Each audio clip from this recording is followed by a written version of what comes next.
오늘 말씀의 제목은 약할 때 할 일이라는 제목을 가지고 같이 함께 하나님의 말씀을 나누게, 하나님의 은혜가 함께 하시길 주님의 이름으로 소망합니다. 네.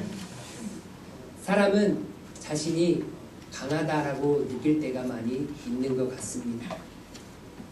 그런데 사람은 강한 존재가 원래 되지 않습니다. 참 저도 이제 결혼을 하고 자녀를 낳고 자녀를 양육해야 되는 그런 부모의 입장에 있다 보니까 어찌 보면 자녀를 위해서라도 부모가 강해야겠다라고 이렇게 생각을 하고 마음을 먹고 그렇게 몸부림을 치면서 노력할 때가 많이 있습니다.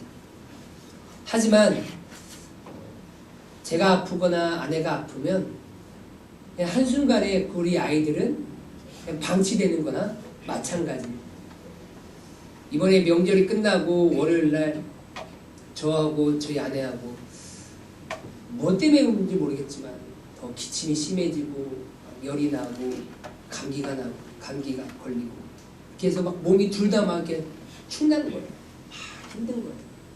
그러다 보니까 아이들이 울어대도 아내도 누워있고 저도 힘이 없고 그러니까 부모가 건강해가지고 더 강해서 우리 연약한 아이들을 잘 챙겨줘야 되는데 한순간에 이렇게 무너져 버리니까 이거 아무것도 못하는구나 라는 것들을 다시 한번 깨닫게 되는 거예요.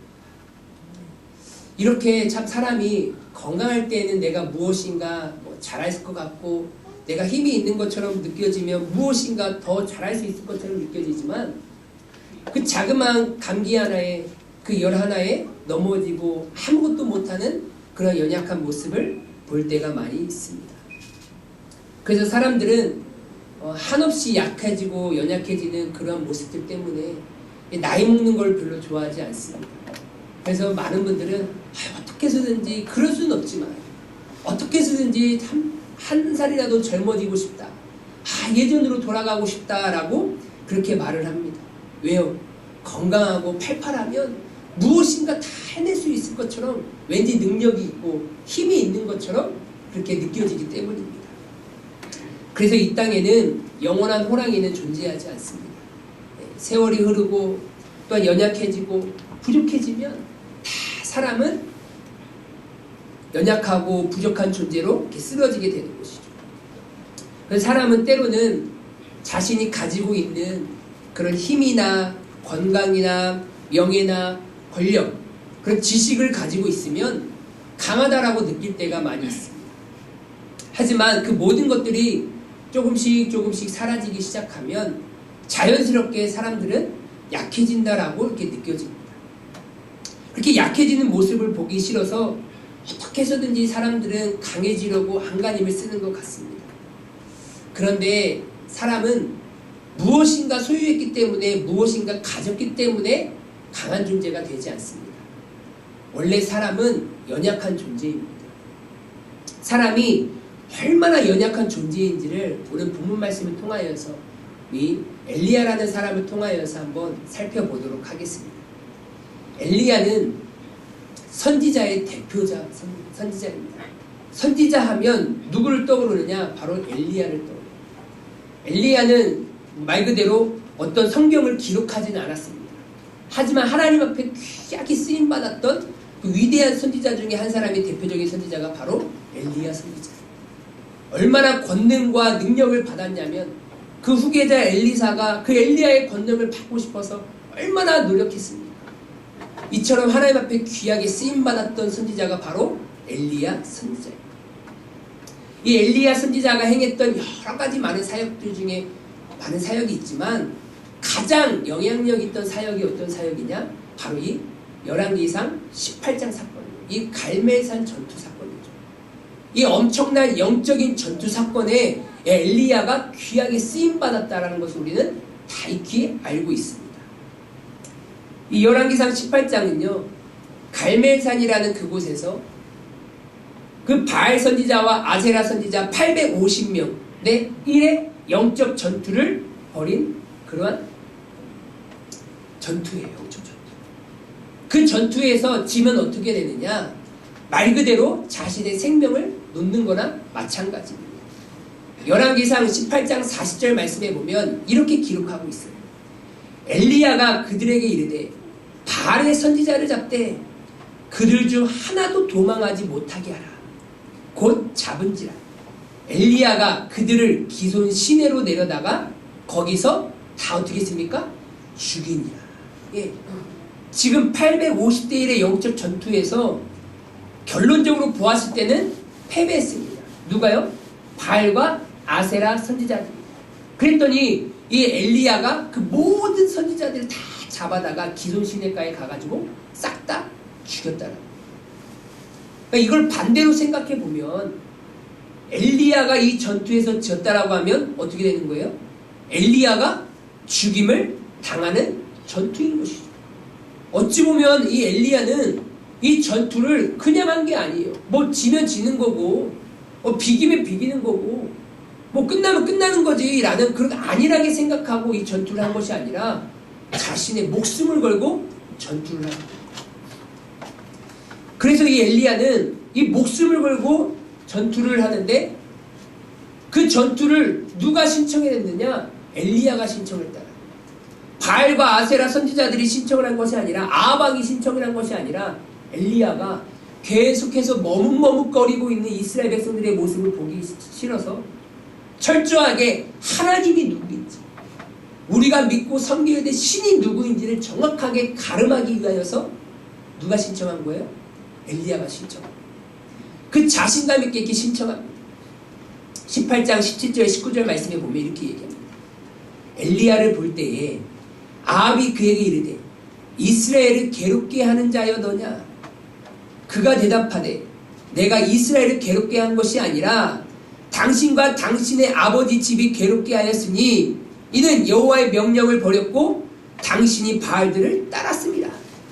그런즉 사람을 보내 온 이스라엘과 이세벨의 상에서 먹는 바알의 선지자 450명과 아세라 선지자 400명을 갈멜산으로 모아 내게로 나오게 하소서. 그러니까 지금 엘리야가 목숨을 걸고 자신감 있게 지금 아합 왕에게 찾아가가지고 지금 이세벨 앞에서 부스러기나 떨어먹고 있는 그런 바알과 아세라의 선지자들 다 데리고 와라. 그리고 우리가 지금 영적인 전투를 벌이자. 그리고 어디서 모이자고 얘기해요? 갈멜산이에요. 갈멜산이라는 그곳은요, 말 그대로 우상의 성지나 마찬가지예요. 그들이 늘 항상 바알과 아세라에게 제사를 드렸던 그곳이라는 거예요. 그러니까 모든 환경들은 넉넉지가 않아요. 엘리야가 이길 수 있는 상황이 되지 않습니다. 그렇지만 엘리야는 어떻게 해요? 자신감 있게 그 전투를 신청합니다. 인원수를 봐도 850명이에요. 이게 물리적인 싸움이 아니에요. 18장에 보면 하늘에서 불이 내려와. 그 비를 내리는 자가 바로 신이다라고 얘기를 하고 있어요. 그렇게 싸워서 850대 1에 싸우는 것은 아니지만 여러분 그렇잖아요.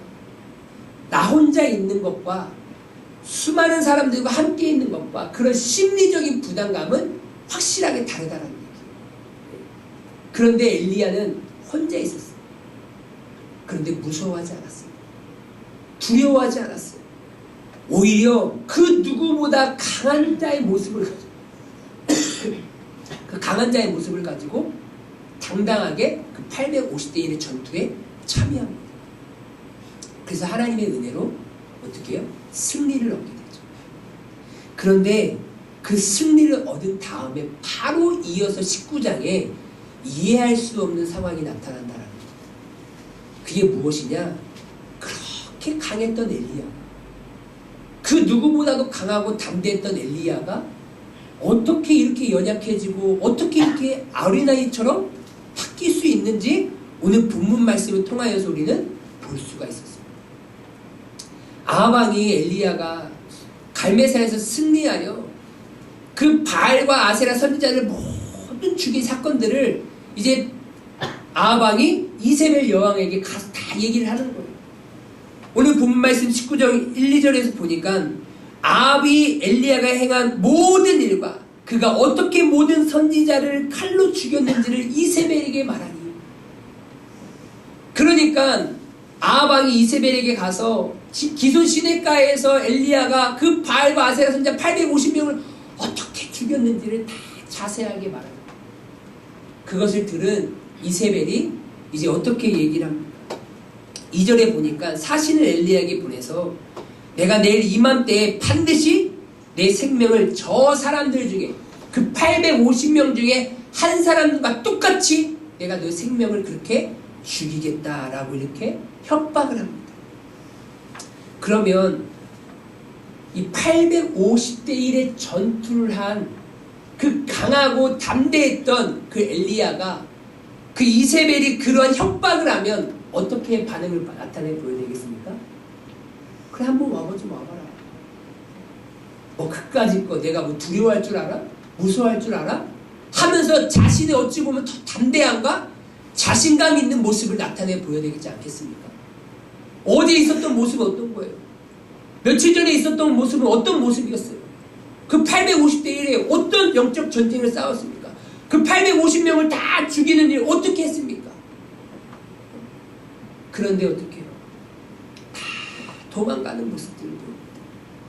3절에 보니까 그가 이 형편을 보고 일어나 도망갔다라고 얘기하고 있어요. 엘리야는 무서워서 도망갔습니다.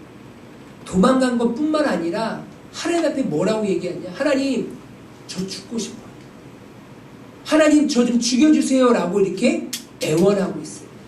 정말로 이해할 수 없는 상황이죠.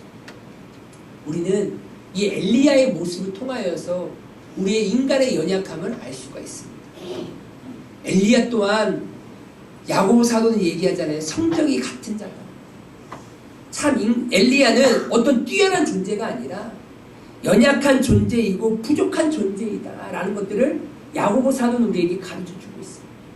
이처럼 엘리야는 강한 모습도 보였지만 하염없이 너무나 연약하고 너무나 초라하고 너무나 부족한 모습을 우리에게도 보여주고 있습니다. 인간은 누구를 막론하고 참 연약한 존재입니다. 미약한 존재입니다. 강한 존재라고 생각하지만 실상은 어찌 보면 자기 자신조차 보호하지 못하고 자기 자신조차 신뢰하지 못하는 그런 연약한 존재라는 것이죠. 더욱이 내 자신 앞에 놓여진 그 높은 산, 거대한 일이 놓여지면요 하염없이 초라해지고 연약해지는 우리의 연약한 모습을 볼 때가 있습니다. 그러면 내 자신이 연약해졌을 때라고 생각했을 때 우리는 어떻게 해야 될까요? 중요한 것은 우리가 바로 지금 어디를 바라보느냐입니다. 우리가 어디에 시선을 두냐에 따라서 우리가 강한 자가 될 수 있고 우리가 약한 자가 될 수 있다는 사실을 우리는 말씀을 통하여서 깨달아야 합니다. 엘리야가 갈멜산에서 850대 1의 전투를 할 때 무엇을 바라보았습니까? 바로 전능자 하나님을 바라본 줄 믿습니다. 열왕기상 18장 15절 말씀 우리 한번 다 같이 한번 읽도록 하겠습니다. 시작!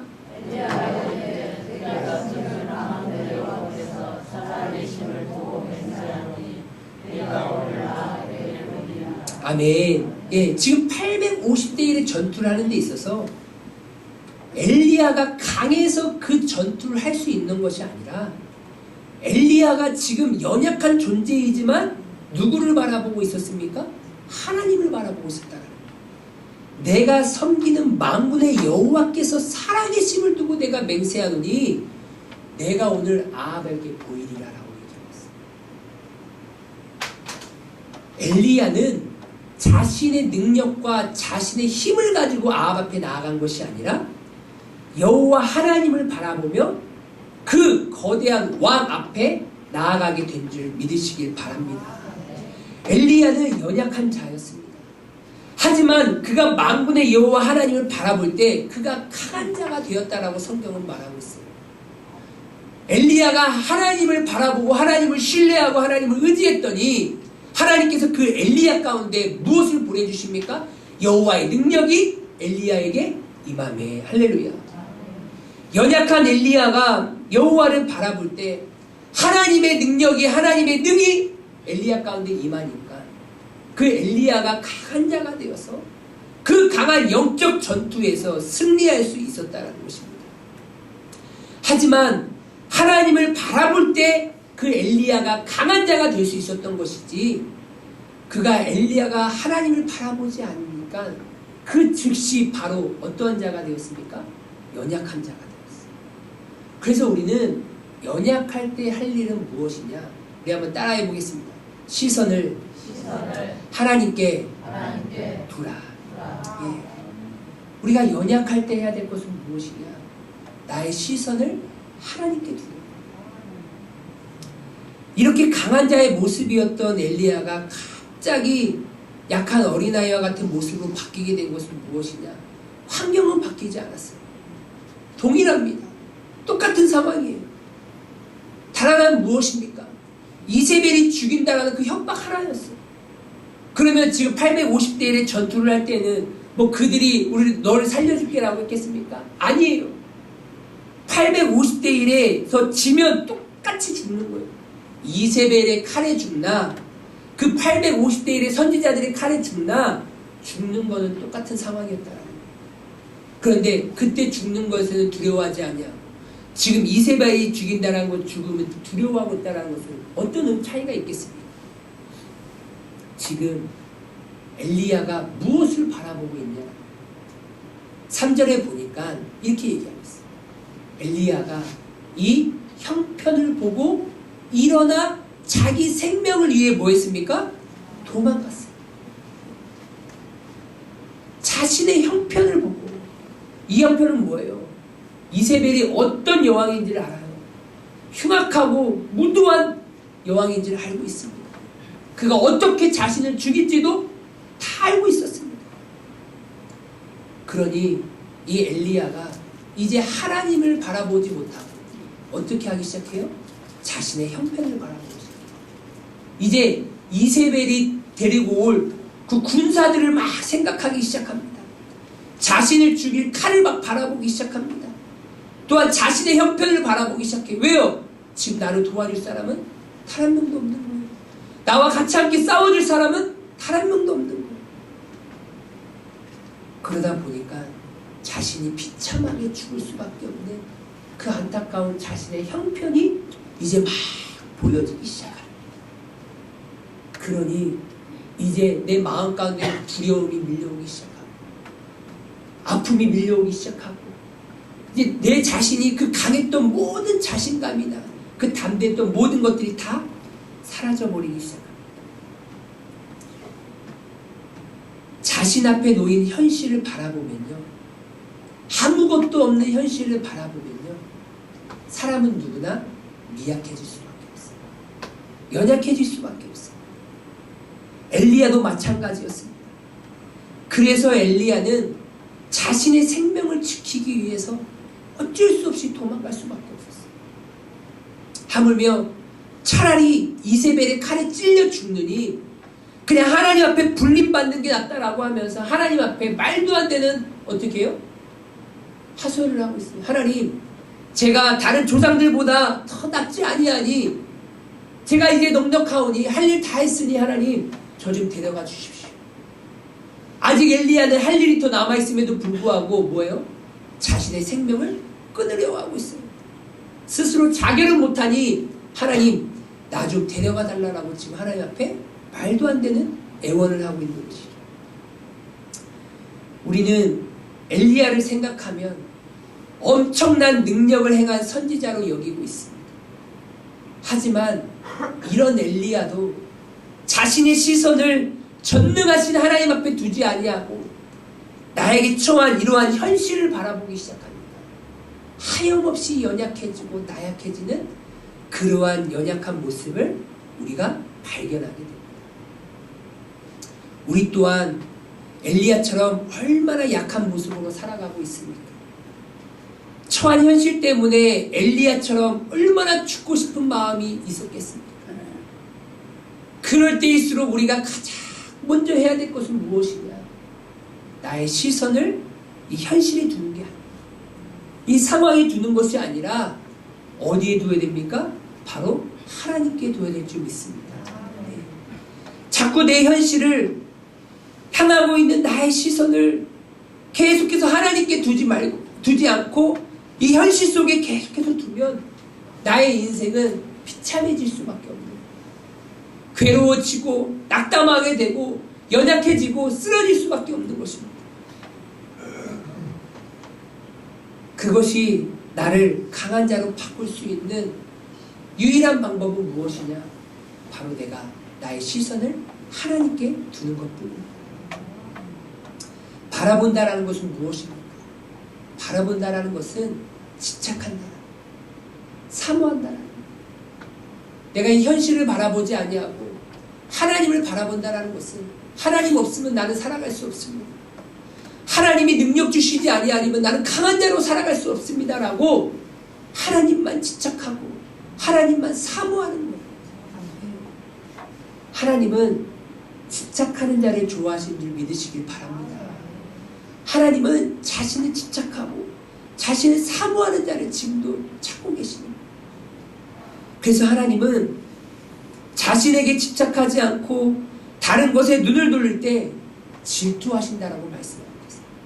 왜요? 하나님은 나와 함께하고 계시고 나에게 힘을 불어넣어 주시고 강한 자로 살아가게끔 능력 있는 자로 살아가게끔 나에게 함께 해주시기 위하여서 날마다 내가 하나님을 찾고 구하고 두드리고 하나님을 의지하도록 나를 붙잡아 주시고 계신다는 것입니다. 잠언 8장 17절에 이렇게 얘기하고 있습니다. 여러분 다 같이 읽겠습니다. 시작! 나를 사랑하는 자들이 나의 사랑을 입으며 나를 간절히 찾는 자가 나를 만날 것이니라. 아멘. 하나님은 하나님을 사랑하는 자들이 나의 사랑을 입으며 나를 간절히 찾는 자가 나를 만날 것이다 라고 말씀하고 계세요. 예. 하나님을 찾는 자, 하나님은 그와 함께 하시고 그가 연약하고 부족하지만 하나님은 강한 자로 세워주심을 믿으시길 바랍니다. 예. 시편 107편 9절 말씀에 이렇게 얘기합니다.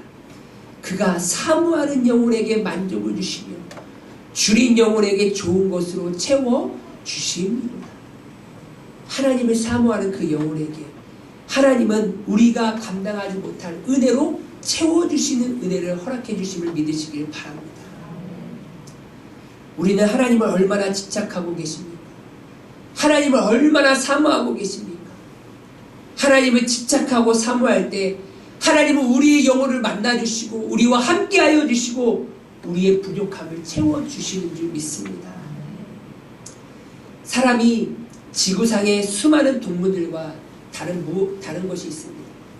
그 차이점이 무엇이 있을까요? 뭐 말할 수 있다, 지능이 뛰어나다, 뭐 생각할 수 있다, 여러 가지 많은 이유를 말할 수가 있습니다. 하지만 고대 헬라 사람들이 동물들과 다른 것을 찾으라고 하면 한결같이 말하는 말이 있다라고 합니다. 그게 무엇이냐? 바로 사람과 동물의 차이는 무엇이냐? 하늘을 쳐다볼 수 있다라. 하늘을 쳐다볼 수 있다라는 게 가장 큰 차이라는 것입니다. 그 얘기는 무엇이냐? 바로 신을 찾을 수 있다라는 거예요. 동물은요, 신을 찾지 않습니다. 왜요? 그들에게는 영이 없기 때문이라는 것이죠. 하지만 사람에게는 무엇이냐? 신을 찾을 수 있는 것이 다르다라는 거예요. 사람은 하나님을 찾을 수 있는 자인 줄 믿으시길 바랍니다. 그래서 사람은 동물들과 다르게 하늘을 바라볼 수가 있습니다. 하나님을 찾을 수가 있고 하나님을 사모할 수가 있고 하나님을 구할 수 있는 존재가 바로 우리라는 거예요. 그래서 우리는 어떠한 상황 속에서도 어떠한 형편 속에서도 우리가 좌절하거나 낙망하거나 실패하거나 넘어지는 것이 아니라 그러한 상황 속에서도 우리의 시선을 하나님께 두며 하나님께서 우리를 인도해 주시고 붙잡아 주시는 줄 믿으시길 바랍니다. 그래서 우리가 다른 사람들보다 더 연약하고 부족할 수가 있습니다. 하지만 우리가 일어날 수 있는 것은 우리의 시선을 하나님께 둘 때 하나님께서 우리의 마음을 회복시켜 주시고 우리에게 능력을 주셔서 우리가 다시금 일어날 수 있도록 회복시켜 주시는 줄 믿습니다. 우리는 하나님을 쳐다볼 때 다시금 새 힘을 얻는 존재입니다. 우리에게는 거대한 세상과 싸울 수 있는 능력이 우리에게는 하나도 없습니다. 그래서 우리는 세상과 싸울 수 있는 능력을 얻어야 됩니다. 그 능력은 누구로부터 오느냐? 바로 하나님께로부터 옵니다. 하나님은 누구에게 그 하나님의 능력을 주시느냐? 바로 하나님께 시선을 두고 하나님을 사모하고 하나님을 붙드는 자, 그 심령에게 하나님께서 능력의 능력을 더해 주신 줄 믿습니다. 하나님을 쳐다볼 때 하나님의 능력이 임하여 연약한 우리가 거센 세상과 싸워 이길 수 있는 강한 존재가 되는 줄 믿습니다. 빈민촌 선교를 하고 계시는 김진훈 목사님이 쓰신 책이 있습니다. 바닥에서 살아도 하늘을 본다라는 책이 있습니다. 그 책에 보면 이러한 글귀가 있습니다. 늘 꼴찌를 한다고 후회할 필요 없습니다.